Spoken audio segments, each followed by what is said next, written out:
हाथों में उठाकर बोलो, ये वचन मेरे शुद्ध रहने का आधार है। मैं इस वचन पर अपने ध्यान को लगाऊंगा, ये मेरे मुंह से निकला करेगा। यही एकमात्र रास्ता है मेरी जंगियाई का, मेरी बरकत का। यीशु मसीह के सामर्थी नाम में हम मांगते हैं। तारीफ करो जोर से आज के दिन के लिए। Hallelujah, hallelujah. भजन संहिता 16 उसकी 11 आयत। तू मुझे जीवन का रास्ता दिखाएगा, तेरे निकट आनंद की भरपूरी है, तेरे दाहिने हाथ में सुख सर्वदा बना रहता है। कलीसिया इसलिए आशीषित नहीं होती सिर्फ कि वो चर्च अटेंड करती है, टाइट देती है। नो नो नो, ये सिर्फ कलीसिया का यही काम नहीं है। कलीसिया का काम है कि जो कुछ परमेश्वर का आत्मा करना चाहता है अपने दास के जरिए, अपनी आत्मा के जरिए, उन कामों को पूरा करने के लिए अपने शरीर को, अपने टाइम को, अपने पैसे को, अपने गिफ्ट्स को परमेश्वर को देना। तब बाइबल कहती जो कलीसिया आई है वो आशीषित होगी। आमीन। पौलुस ने कहा परमेश्वर तुम्हारी हर घटी को इज्जत समेत पूरा करेगा। कई बार घटियां बेइज्जती से पूरी होती हैं। हाँ, कि घटी हो गई, आप मांगने जाते हैं, वो 10 टाइम बेइज्जती करता है और फिर देता है 20,000 ब्याज टाइम पर देना पर। परमेश्वर कहता लेकिन मैं तुम्हारी हर घटी को इज्जत से पूरा करूंगा, तुम्हें बेइज्जती नहीं होगी। पर यह किसको बोला गया? यह उस कलीसिया को बोला गया जो पौलुस के मिशनरी कामों में उसकी सहायता करते थे, जो चंदा भेजते थे, जो उसके साथ खड़े थे, जो पौलुस के साथ खड़े होने से शर्मिंदा नहीं थे। बाइबल कहती पौलुस ने कहा अब मेरा परमेश्वर तुम्हारी हर घटी को मसीह में महिमा सहित पूरा करेगा। पिछले साल पंजाब में बहुत विरोध हुआ परमेश्वर का। मेरे गांव मत आना, इधर नहीं आना, उधर मत आना। तो मैंने कहा था एक कमेटी बनाएंगे, पास्टर्स कहीं भी किसी भी मिशन का किसी को टच किया उसका सारा जिम्मेवारी हम लेंगे, चर्च लेगी। क्या हुआ? किसी पास्टर को चोट लगती थी, कोई चाकू मार गया, उसको लगता अब क्या होगा। उसका बेस्ट हॉस्पिटल में ट्रीटमेंट होता था, उसकी फैमिली को मंथली पेमेंट मिलती थी, उसका पूरा इलाज फर्स्ट क्लास हॉस्पिटल में, उसको कोई चिंता नहीं थी। उनको लगता था कि नहीं यार ये काम। हर संडे मेरा बयान आता था कि नहीं? क्योंकि पंजाब के हर गांव से इस चर्च के मेंबर हैं, तो मेरा बयान काम करता था।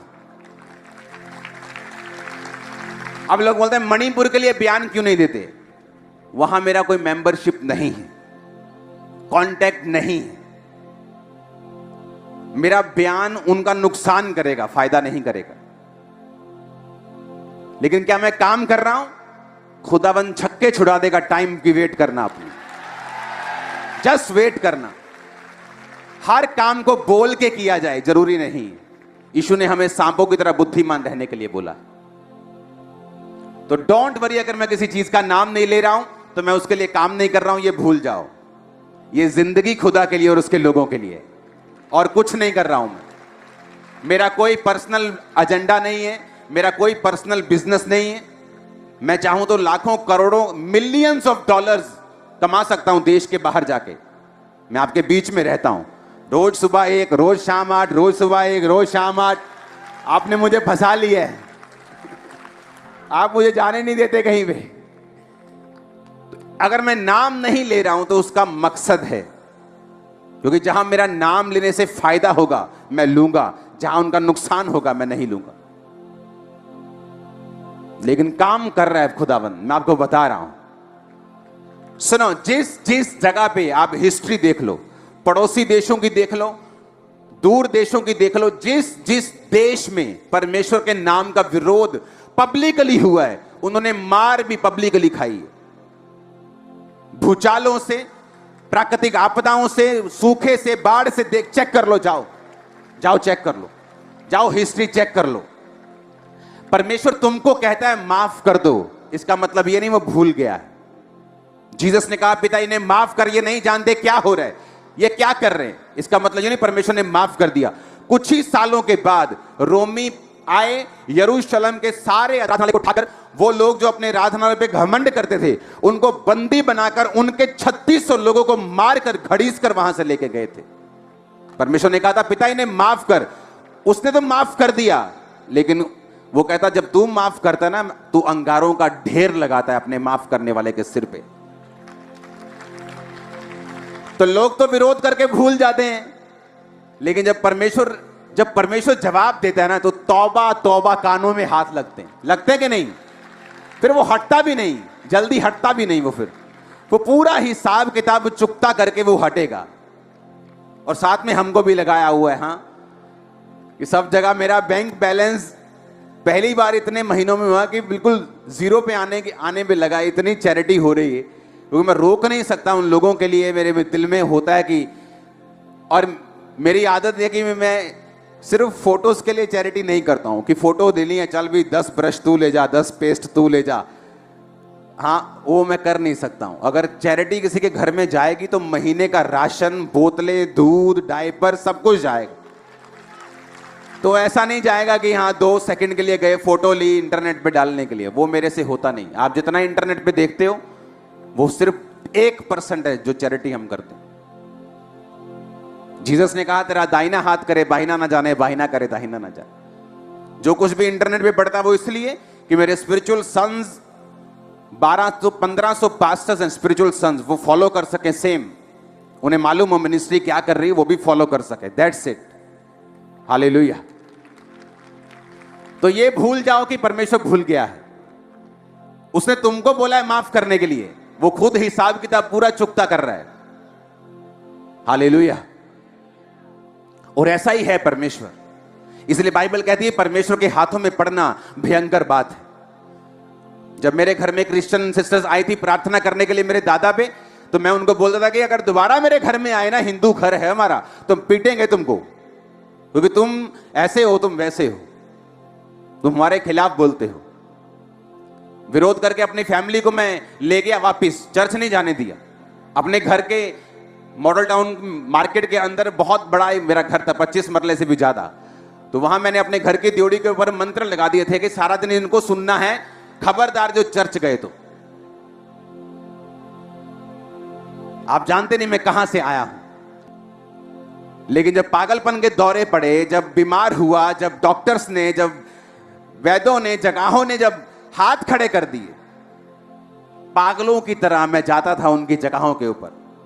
आप मुझे देख के बताओ मेरा क्या है फ्यूचर, मैं क्या करूं, मैं ऐसे फील कर रहा हूं, मैं ऐसे महसूस कर रहा हूं, मेरा दिल करता है मैं सुसाइड कर लूं, मुझे पागलपन के अटैक होते, मैं कोई हल नहीं। क्योंकि मैं भूल गया था कि मैंने विरोध किया था जीसस का। मैं तो भूल गया विरोध करके, जीसस कहां भूलते हैं। तुम तो भूल गए विरोध करके, हाला लाला मचा के, और तुम्हें लगता था कि क्या होगा।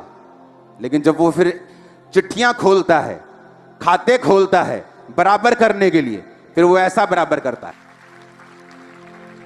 हालेलुया। परमेश्वर से पंगा लेके कोई बच सकता है क्या? कोई नहीं बचा आज तक।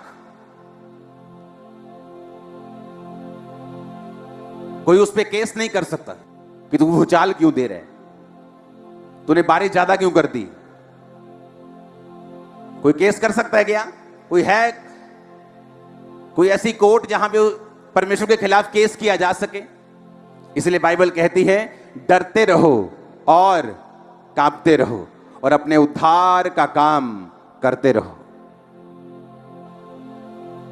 हालेलुया। हर चीज का हिसाब होगा। जहां मसीह लोगों को सताया जा रहा है उन जगहों पे भी बड़ा तगड़ा हिसाब होगा। खाते खुलेंगे, देखना तुम्हारी आंखों के सामने होगा। हम कोई मुर्दा परमेश्वर को थोड़ी मानते हैं कि हमें संसारिक योजनाएं बनानी पड़ेंगी। हमारा परमेश्वर जिंदा है। जब वो योजना देगा तो आत्मिक देगा और वो काम करेगी। आमीन ऊंचे वाला चाहिए चर्च। अपने पड़ोसी को बोलो स्पिरिचुअल बन, आत्मिकता में ही फायदा है। फिर से बोलो, स्पिरिचुअल बन, आत्मिक बन, क्योंकि आत्मिक बनने में तेरा फायदा है। आमीन। मैं आपको फिर से एक चीज बताना चाहता हूं। आपको लगता है कि परमेश्वर बड़ी बड़ी बातों की चिंता करता है, देशों की, हां, उसे बड़ी बड़ी बेदारियों की चिंता है, सही है उसे। लेकिन मैं आपको यह भी बता सकता हूं, उसे आपकी छोटी से छोटी बात की भी चिंता है। स्मॉल, इतना छोटा, इतनी माइक्रो आप सोच भी नहीं सकते। मैं आपको सच कह रहा हूं, आप क्या सोचते हैं, क्या खाते हैं, क्या पहनते हैं, कहां जाते हैं, क्या चलाते हैं, उसको चिंता है। मेरे घर में एक टीवी था, और जब भी वो टीवी ऑन होता था तो पता नहीं उसमें क्या, टीवी अच्छी कंपनी का था, लेकिन जब वो चलता था तो आंखों में हल्का सा दर्द होता था। लेकिन हमने ये समझ के लिया था बड़ा स्क्रीन है, बड़ा अच्छा तो अच्छा रहेगा, कि बच्चे रोज रात को फायर प्रेयर करते हैं, कभी हम लगे रहते हैं, चलो ले लो। लेकिन वो 2 टीवी लिए, एक बिल्कुल सही था, एक आंखों में पेन। परमेश्वर को मालूम था ये आंखों के लिए सही नहीं। आप इमेजिन करना, वो टीवी बिना कारण के ही टूट गया, लाखों रुपए का, और उसकी जगह सेम टीवी आया, बिल्कुल राइट, कोई पेन नहीं। आपकी छोटी सी चीज परमेश्वर चिंता करता है। मैं आपको बता सकता हूं, आपकी सोच। हमें पता क्या लगता है कि परमेश्वर इतनी छोटी बातों की चिंता। परमेश्वर ने कहा तंबू बनाओ, और उस तंबू में मेरे लिखे हुए वचन जो खुदा ने अपने हाथ से लिखे थे और मूसा को दिए थे, वो रख दो। तंबू बना, महापवित्र स्थान में परमेश्वर का संदूक था, उससे पीछे मेज था, रोटियां थी, दीवट था, उसके बाहर का आंगन था। तो एक तंबू बना दिया गया मूसा के द्वारा, हां या ना। 12 गोत्र थे, 12 गोत्रों को बोला, 3 गोत्र मंदिर चर्च के आराधनालय के खब्बे हाथ, 3 गोत्र सज्जे हाथ, 3 सामने और 3 पीछे, 12 गोत्र थे। तो 12 गोत्र जब परमेश्वर बोलेगा कि यहां से निकल के आगे चले जाओ, तो 12 गोत्र उठेंगे और चलेंगे, और 3 इधर 3 इधर। कौन से 3 वो भी बताया, ये 3 इधर, ये 3 इधर, ये 3 इधर, ये 3 पीछे। तो जब तंबू उठाया जाएगा तो तुम भी 12 लोग साथ साथ, 12 गोत्र, लाखों लोग थे, 6 लाख तो युद्ध करने वाले लोग थे, 20 साल से ज्यादा। स्त्रियां शामिल नहीं की गई थी। तो आप इमेजिन करो, 20 लाख की पॉपुलेशन थी, वो 20 लाख लोग थे जो तंबू के आसपास चलते थे। और परमेश्वर ने क्या कहा, तंबू में जो लोग होंगे, तंबू का जो सेवा करेंगे, वो लेवी लोग, वो उसमें शामिल नहीं।